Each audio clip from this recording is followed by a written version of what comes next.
Next step, I'm going to pop this tab with a flathead screwdriver and gently remove it.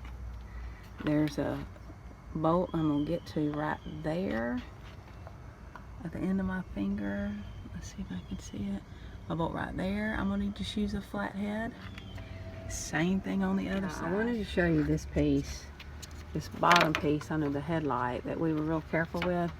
On this end, you can see it's kind of in there. See, that's why I didn't want to pop it totally off, because I was afraid I was going to break it. Alright, the headlights are screwed in, and now I wanted to show this while it was out.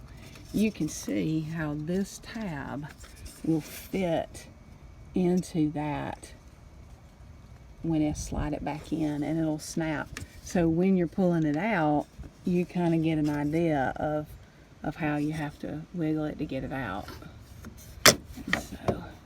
And then I'll put one of those flat tabs back in there to hold it in place.